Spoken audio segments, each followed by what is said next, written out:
Good day everyone, my name is Prudencio Canido, taking Bachelor of Elementary Education, and together with Miss Donna Clave, we will discuss about Lesson 2, Valuing and Appreciating the Uniqueness of Others. Introduction. It is often said that the young people are the hope and future of the fatherland, but we can change our perspective to say that they are more than our future because they are our now. One of the social contexts of children which can train them to become the now of society is the society. The school with positive adult models works in a collaborative manners with other social agents to develop the learners holistically as invention by the Philippine K-12 curriculum. So now I will discuss about respect. The word respect is from the Latin word respectus, which means attention, regard, or consideration.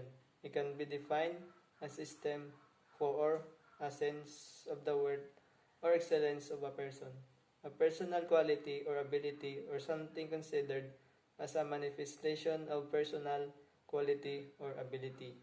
According to psychologists, respect is a basic moral value or need that makes us aware that we are human beings and is related to productivity, happiness, and success. It is like a glue that holds relationship together. In the Philippine context, respect is paggalang, as shown in our pakikipagkapwa-tao, a shared sense of identity and consciousness of the others. It means treating people with respect and dignity as an equal, not someone below the individual. Respect is very important for both personal identity and interpersonal relationship. To feel respect is a basic human right. If respect others, you can care about their rights. Receiving respect from others make us feel safe to express ourselves. This respect can lead to breakups and even violence. It is a concept that has to do with the ability to value and honor another person, both his or her wants and action, even if we do not approve or share everything the person does. It is accepting that other person and not trying to impose or change him or her. Respecting another person means that we are non-judgmental of others people's attitudes, behaviors, or thoughts. Our differences are valuable because we are to create an identity. This implies that individuals' difference exists to accept the fact that as members of society, we are equal. All people are entitled to respect for the simple fact of being people. Quality is in balance. It is for this very reason that we need to teach children from an early age the value of respect, and the best way to teach them respect is by being a role model to them. Respect for others is very important, but more for the self, since you will value others to the essence that you are able to value yourself. Why is respect important? Visualize a home or a classroom within respect. What do you see? Chaos, complex, and then its absence to lead to conflict and dissatisfaction is an interpersonal relationship. If we don't respect others, we don't get respect to return. If we don't respect ourselves, we will not be respected by others too. Respect comes in different types. They are letter A, respect for self. This is the ability to respect the self, to value and appreciate oneself. This is the accepting the self regardless of what others think. B, respect for others. This refers to the act of tolerating, accepting, and considering another person's in spite of individual differences.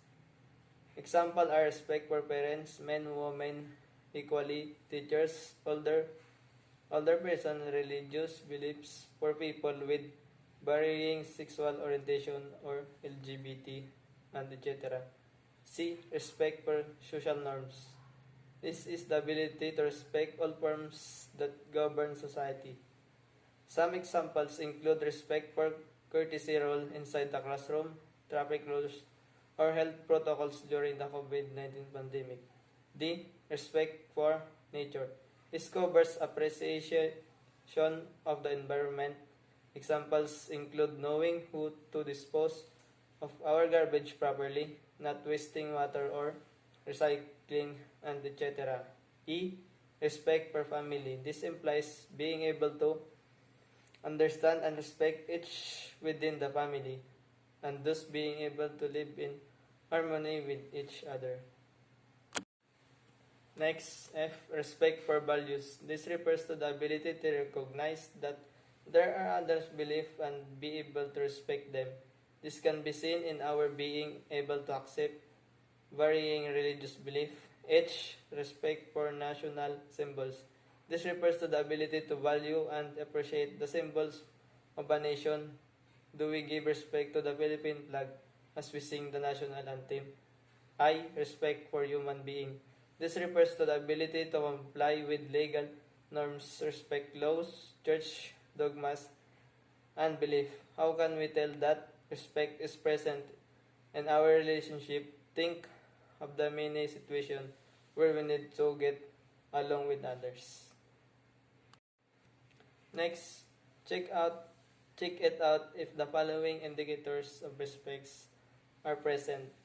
Number 1, you feel safe being around each other. Next, you know if it's okay for you and others to express who you are. When you disagree, you listen to each and demonstrate patience. You don't yell or talk over the top of each other. You are not controlling other person's choice. Next, you can talk openly about your needs and wants. You allow your friends and others the space they need. And last, you can admit to others if you have made a mistake. Next is courtesy and politeness. Courtesy is a polite behavior that reflects good manners, respect, and kindness to others. It means avoiding sarcasm and overbearing behavior. The home is the first set of courtesy and politeness as with the others' virtues and manners. When members of the family are courteous to each other, that's how they will treat people outside of their homes. A courteous child is easier to befriend than someone who has ill manners. When children have good social skills, they are polite and courteous. They listen to what when they speak uses polite phrases such as thank you and excuse me. Courteous behavior is as important as gaining knowledge. At school, behaving courteously and politely can be a way of life and not just be showcased during special occasions or events. It is not pakitang tao to impress or avoid embarrassment to the family status. Polite behavior is automatic whenever the person is and not something to be switched on or off. There are helpful tips to help teach our children and learners courtesy and politeness. A. You first means that the parent is always the first and foremost teachers. When the child is in school, the teacher becomes the second parents, assuming the loco parents rule. Those persons or teachers are expected to be positive example to the children in some of showing good manners. B. Turn up tolerance. When your child or learner observes that you can tolerate and respect individual difference, you can clearly convey the message that you accept diversity. Show them that differences with people in terms of color, appearance, size, status, or beliefs are fine with you. C. Read the sign.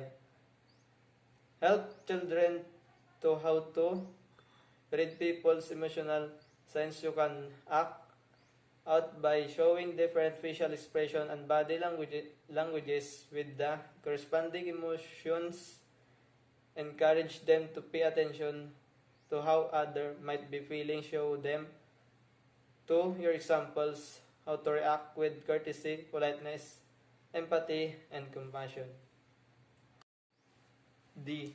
Mind your manners.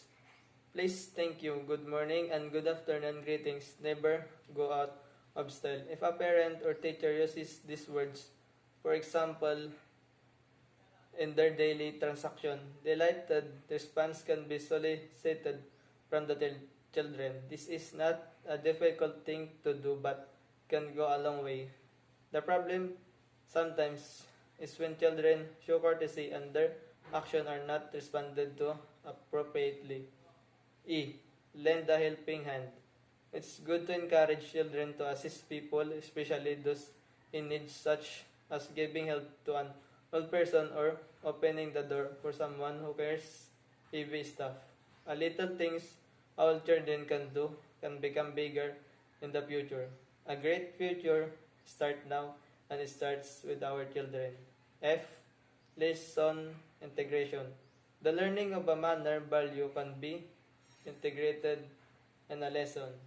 A sample scenario can be presented such as interrupting an adult when adults are having a conversation.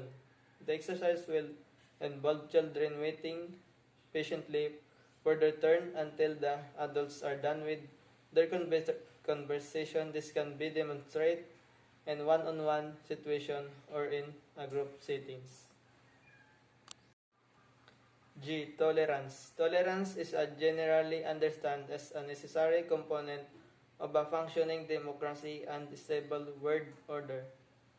Tolerance is respect, acceptance, and appreciation of the rich diversity of our world's culture, our forms of expression, and ways of being human. Tolerance is a harmony in difference. Tolerance is often invoked as something for which individuals and societies should aspire, especially given diversity.